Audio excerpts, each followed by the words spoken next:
kembali ingin merasakan masuk dalam hadirat-Mu ya Bapa. Karena sepanjang hari ini kami diberkati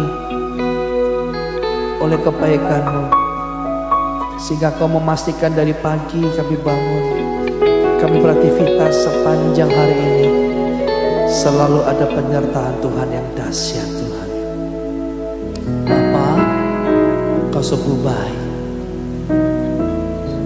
Saudara, setiap kita pasti pernah mengalami seperti Daud 2000 tahun lalu alami. Bahkan dalam firman Tuhan 1 Samuel 30 ayat 6. Dan Daud sangat terjepit karena rakyat menyatakan hendak melempari dia dengan batu. Seluruh rakyat itu telah pedih hati, masing-masing karena anaknya laki-laki dan perempuan. Daud mengalami tekanan. Bukan tekanan yang mudah yang dialaminya.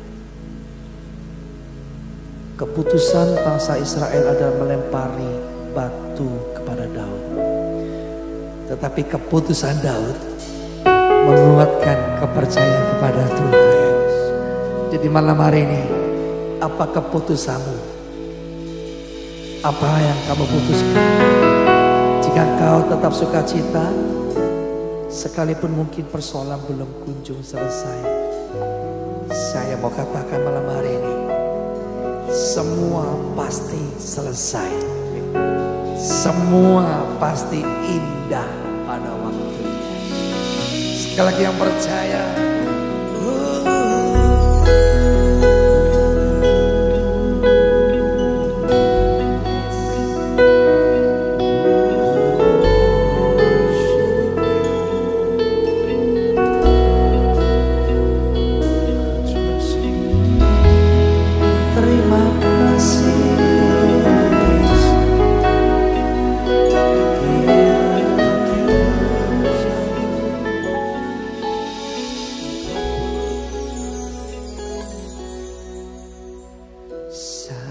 ku lemah, hampir menyerah,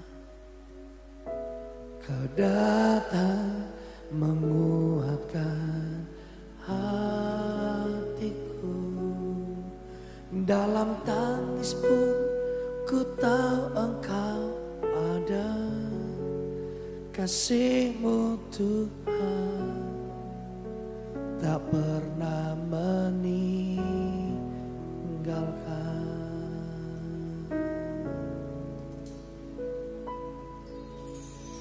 saat ku lemah, hampir menyerah, Kau datang menguatkan hatiku. Dalam tangis pun ku tahu Engkau ada, kasih-Mu Tuhan tak pernah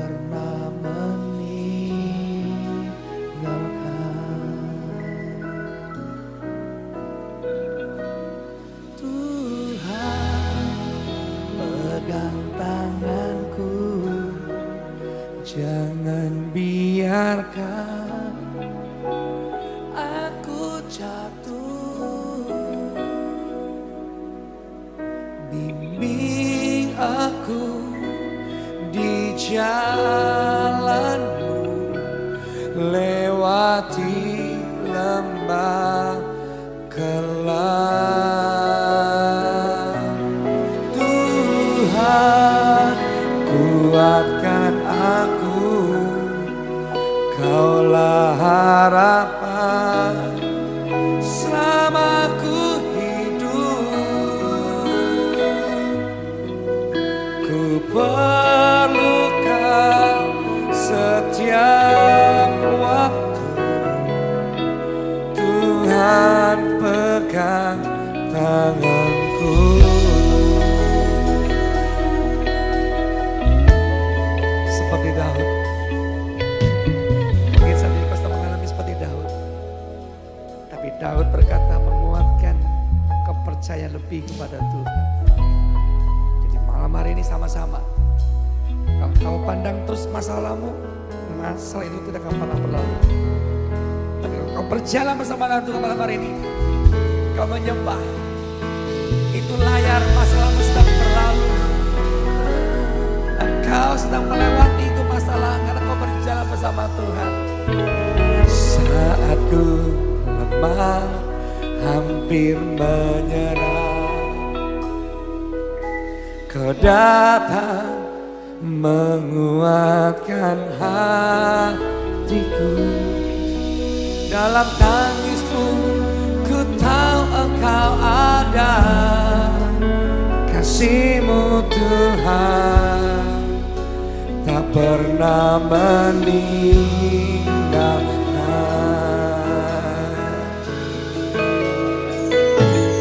Tuhan pegang tanganku, jangan biarkan aku jatuh. Bimbing aku di jalan-Mu, lewati lembah gelap. Tuhan kuatkan aku, Kaulah harapan selama ku hidup. Ku perlu Kau selamanya. Tuhan pegang tanganku.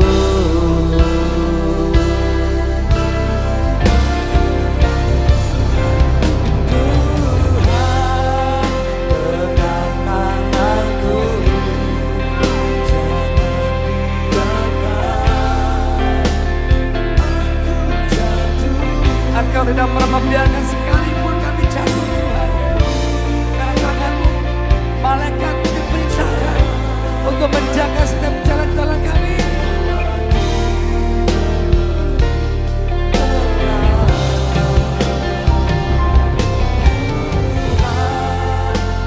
Kuatkan aku, Kaulah harapan selama ku hidup.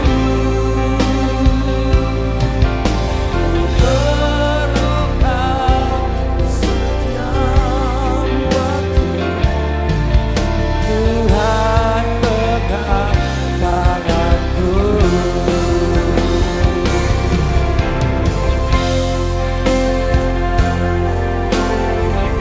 Dia sedang pegang tanganmu. Sekalipun kau sedang menangis, kau sedang meratap, tetap langkahkan kakimu berjalan dengan Tuhan. Bukti kau tetap percaya dengan janji Tuhan. Tetap melangkah, tetap berjalan.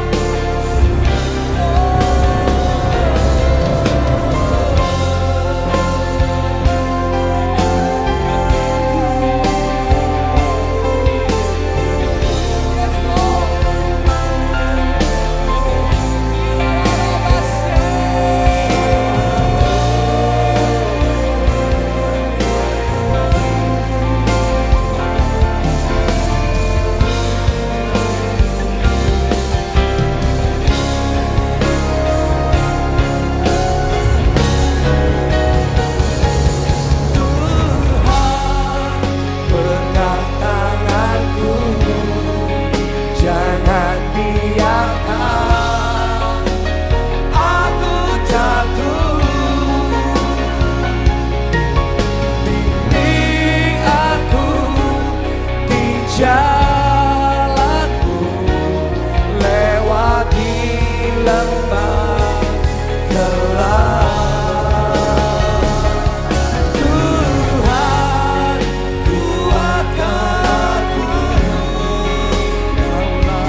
pegang tanganku,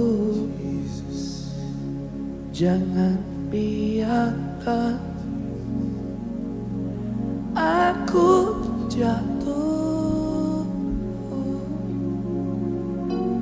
Bimbing aku di jalanmu, lewati lembah gelap. Tuhan, kuatkan aku, Kaulah harapan ku hidup.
Setiap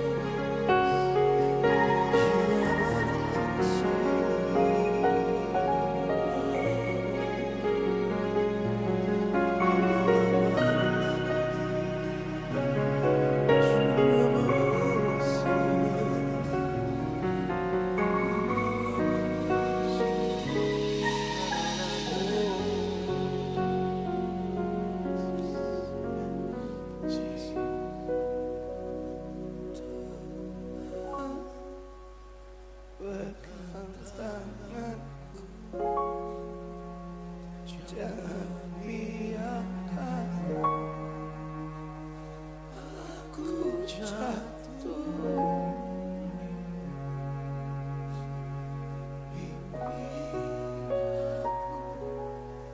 Di jalan lewati lembah gelap.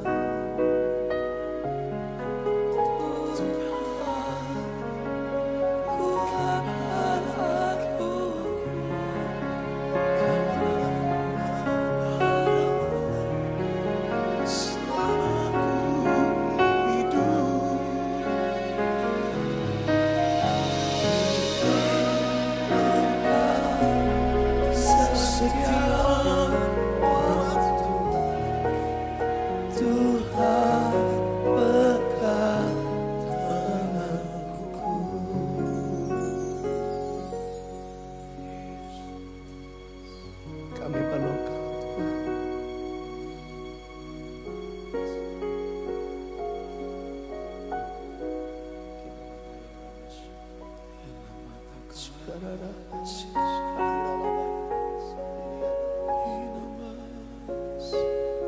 kami tahu kami diciptakan, kami dibuat hati kami seperti hati-Mu yang tidak bisa jauh, Tuhan.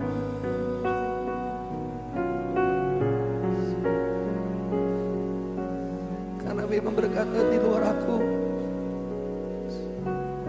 kita akan binasa.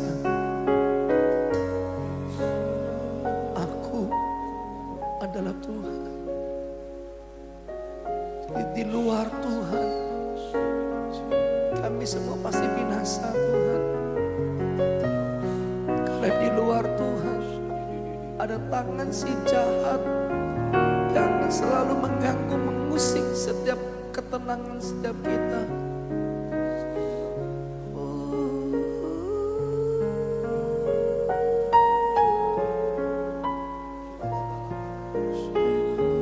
Bawa kami malam hari ini, Bapa. Bawa kami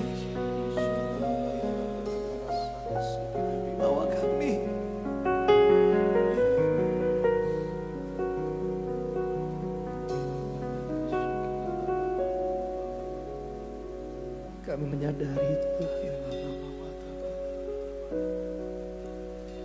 berharga di hadapan-Mu, menjadi biji mata-Mu. Hatiku bersyukur atas anugerah-Mu, berharga di hadapan-Mu, menjadi biji mata-Mu. Ku ingin memuji-Mu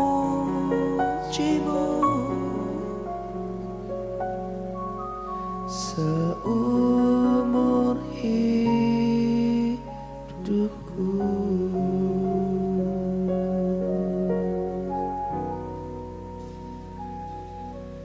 Berharga di hadapan-Mu,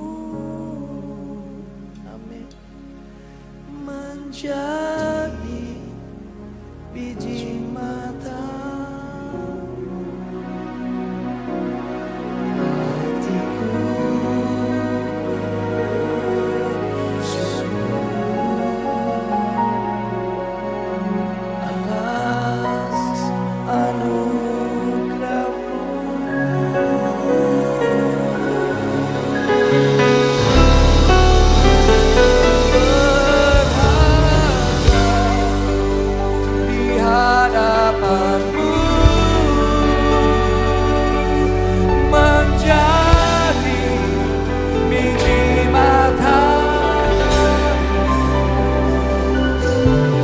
Hatiku bersyukur atas anugerah-Mu,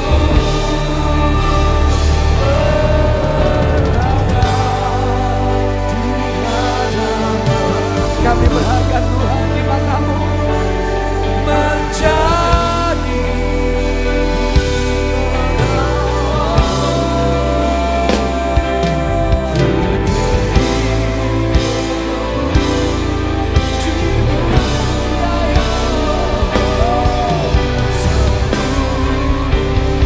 dapat pengakuan di depan Tuhan, sekali lagi dapat Tuhan. Berharga di hadapan-Mu, menjadi biji mata-Mu. Amin. Bersyukur atas anugerah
merenungkan malam hari ini, apa yang sudah Tuhan perbuat dalam hidupmu pasti akan menjadikan engkau merasa berharga di mata Tuhan.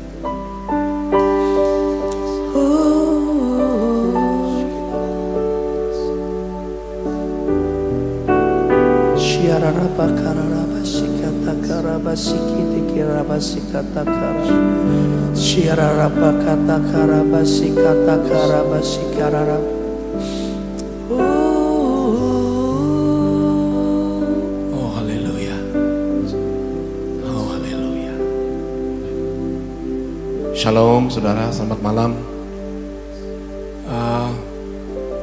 Malam hari ini saya membagikan sedikit bagaimana Daud. Karena apa yang Tuhan kehendaki di hari-hari terakhir ini, munculnya penyembah-penyembah benar yang menyembah dalam roh dan kebenaran kepada Bapa. Tapi bagaimana modelnya? Daud adalah model dari apa yang dirindukan oleh Bapa kita di sorga di hari-hari terakhir. Kita perlu ketahui bahwa hari-hari di mana kita hidup sekarang ini, kita sudah ada di hari-hari terakhir. Kita lihat apa yang Alkitab katakan, hari-hari terakhir itu tandanya sudah kelihatan. Kejahatan di mana-mana, peperangan, gempa bumi, kelaparan terjadi. Sebagai bukti bahwa kita sudah ada di akhir zaman. Dan kalau kita sudah ada di akhir zaman, sebelum kedatangan Yesus yang kedua kali, ada isi hati dan kerinduan Tuhan untuk tergenapi, yaitu bangkitnya kembali generasi seperti Daud. Kitab Amos sudah menubuatkan bahwa pada hari itu yang adalah hari-hari terakhir, dikatakan pondok Daud itu akan dibangun kembali yang sudah roboh. Saya pelajari apa yang dikatakan dalam Amos 9 ayat 11. Itu hari yang dikatakan di situ berbicara tentang hari-hari terakhir. Bahwa penyembah-penyembah, yaitu kita ini, Bapak Ibu harus tahu, satu-satunya ciptaan yang diberikan kasih karunia untuk berfellowship dengan Sang Pencipta. Malaikat-malaikat mereka mengikuti apa yang menjadi kehendak Pencipta. Mereka harus mentaati, tapi manusia ini beda. Kita ini ciptaan yang termulia. Kita diciptakan sesuai dengan gambar dan rupa. Tapi kita diberikan kesempatan untuk berfellowship dengan Dia. Kalau malaikat tidak diberikan kesempatan untuk berfellowship, mereka mengadakan bunyi-bunyian, bau penyembahan, bau nyanyian, tapi mereka tidak berikan kesempatan untuk fellowship. Ketika malaikat-malaikat itu salah, langsung dibuang. Tapi manusia diciptakan untuk berfellowship dengan Tuhan. Ketika manusia jatuh dalam dosa, apakah panggilan Tuhan atas manusia itu hilang untuk berfellowship? Enggak ada, tetap ada. Itu sebabnya Yesus harus datang untuk menebus kita semua. Karena kita ini diciptakan untuk berfellowship. Itu tidak pernah hilang sekalipun manusia jatuh dalam dosa. Tetapi panggilan itu tetap ada. Nah, Yesus datang untuk mengangkat dosa yang membawa manusia kepada kebinasaan, supaya kita kembali lagi kepada panggilan kita yang semula, yaitu berfellowship dengan Dia. Nah, Daudlah contohnya. Makanya dalam Amos dikatakan, pada hari itu aku akan mendirikan kembali pondok Daud yang telah roboh. Nah, saya mau ajak kita lihat beberapa ayat tentang si Daud ini dalam Mazmur 27 ayat yang keempat. Mazmur 27 ayat 4, Daud punya kerinduan. Dia katakan begini, satu hal telah ku minta kepada Tuhan, itulah yang aku ingini. Dia tidak mencari keinginan yang lain. Daud juga punya kebutuhan, tapi Daud punya satu keinginan melebihi segala kebutuhan dan keperluan pribadi dia, yaitu ini, diam di rumah Tuhan seumur hidupku, menyaksikan kemurahan Tuhan dan menikmati baitnya. Wow, luar biasa. Waktu dia diangkat sebagai raja, kerinduan ini mengalahkan tugas dia sebagai raja. Dan Tuhan menghargai itu. Sehingga kehidupan Daud dipakai menjadi contoh, yaitu manusia yang diciptakan untuk berfellowship. Contohnya Daud. Kalau kita lihat kemudian di Alkitab, Yesus pun masuk dalam kategori keturunan Daud. Kenapa? Karena Tuhan mau supaya manusia itu mengerti, kita ini diciptakan untuk berfellowship. Dan ini harus dipulihkan kembali. Bagaimana dengan saudara? Dalam kehidupan saudara setiap hari, apa yang saudara cari dalam hidupmu? Bangun pagi-pagi, kerja keras, pulang jauh-jauh malam. Daud pun pernah berkata, sia-sia kamu bangun pagi-pagi, duduk jauh-jauh malam. Tapi dikatakan Daud bilang begini, dia memberkati orang yang dicintainya justru pada waktu tidur. Dan kita lihat apa yang dicari oleh manusia. Bangun pagi-pagi untuk memikirkan usaha, pulang malam memikirkan usaha. Kalau Daud enggak. Percuma kata Daud, bangun pagi, pulang malam hanya untuk supaya mendapatkan sesuap nasi. Tapi Daud enggak. Aku mau menikmati Tuhan. Kemudian, banyak ayat tentang Daud ini, tapi kali ini kita cuma ambil beberapa saja. Mazmur 63 ayat yang ke-7, Daud bilang sebelum dia tidur nih, apabila aku ingat kepadamu di tempat tidurku, merenungkan engkau sepanjang kawal malam.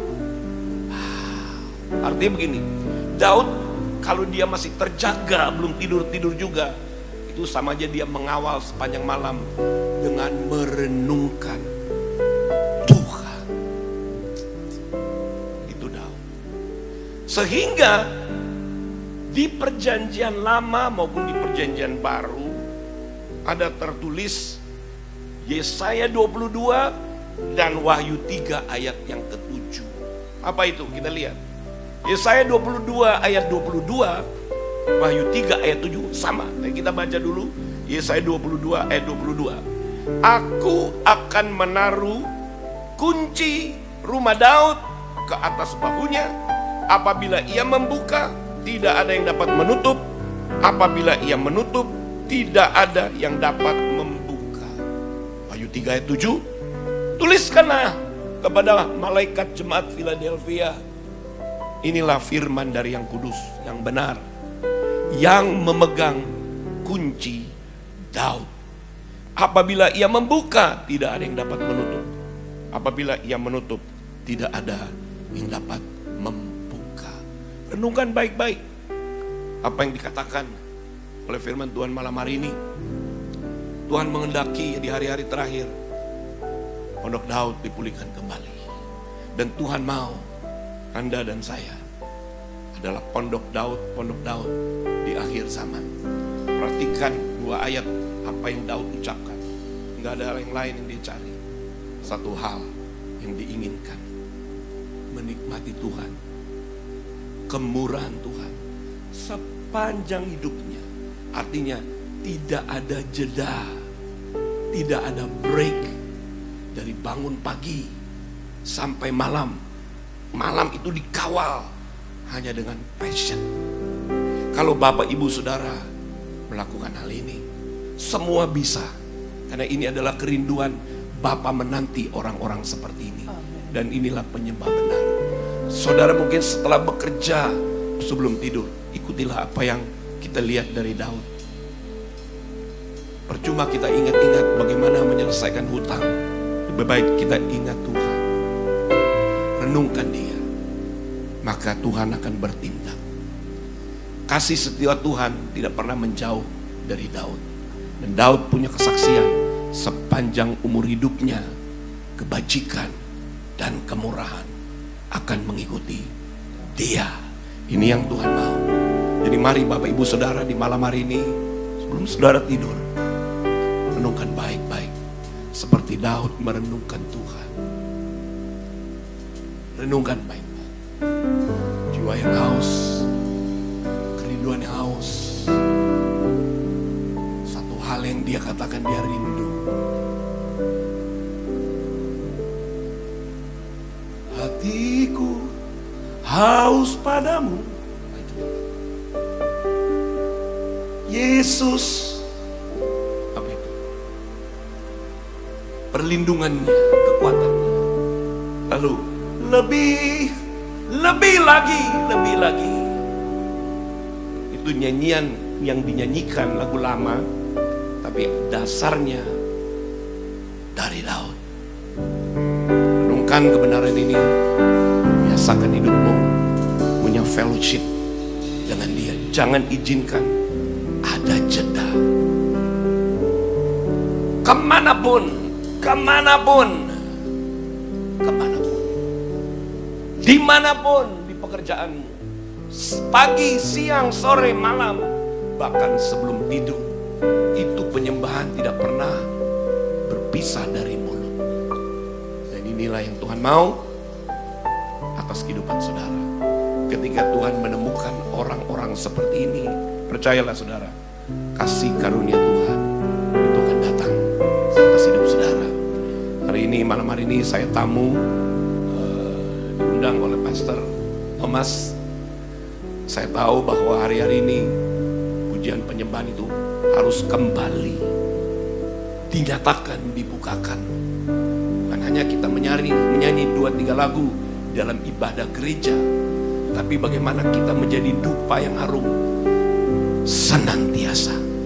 Kiranya perenungan ini memberkati saudara dalam istirahat saudara. Ingat Tuhan, ingat kasih-Nya, ingat janjinya. Nyanyian itu saya nggak tahu apakah di sini tahu. Ingat gimana? Ingat kasih-Nya. Bisa kita nyanyikan itu? Ingat kasih. Oh, itu lagunya Don Moen kalau nggak salah ya. Ingat kebaikannya, ya itu, dan anugerahnya. Ya. Bisa? Oke. Selamat malam saudara, selamat istirahat. Jadi lagi anak Daud. Kami di sini, kami juga mau seperti ini. Sebab kami nggak mau berpisah. Kami tidak mau keluar dari hadirat Tuhan. Kami tidak mau ada jeda. Mau senantiasa ada bersama. Shalom.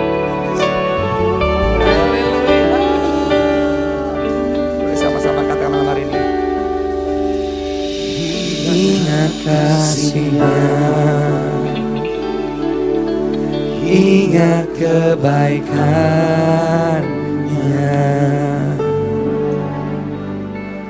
dan anugerah-Nya selamatkanku.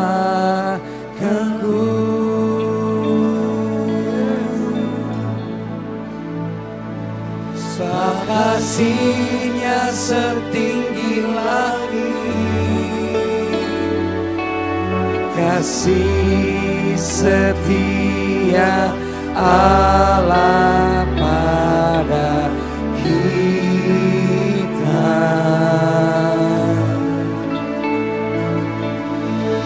Besar kasih Allah pada kita.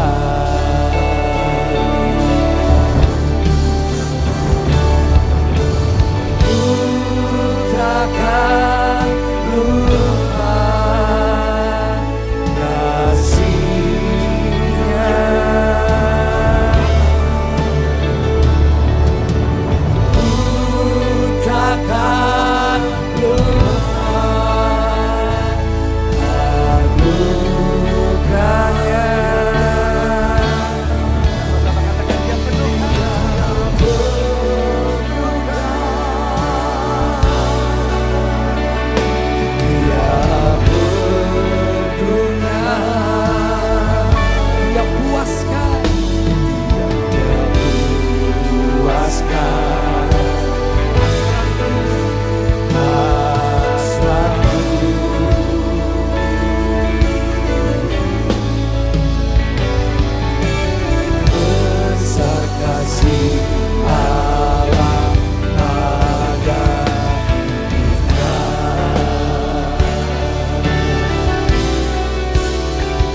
Diberkatilah orang yang mengandalkan Tuhan di dalam hidupnya, dan apa saja yang diperbuatnya, Tuhan pasti mendengar dan membaca berhasil. Tuhan pasti menyertainya dan membaca berhasil. Tuhan pasti menyertainya dan membaca berhasil.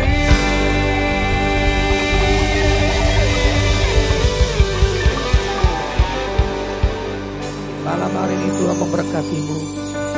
Di malam hari ini ada penjagaan malaikat-malaikatnya, sehingga kita bisa tidur dalam keadaan yang baik. Kasih sayang Tuhan menjadi selimut, menjadi perlindungan atas hidupmu. Di malam hari ini kau akan melihat damai sejahtera yang indah, sehingga besok pagi adalah hari yang baru, hari yang luar biasa. Tuhan menyertaimu hanya di dalam nama Yesus. Haleluya.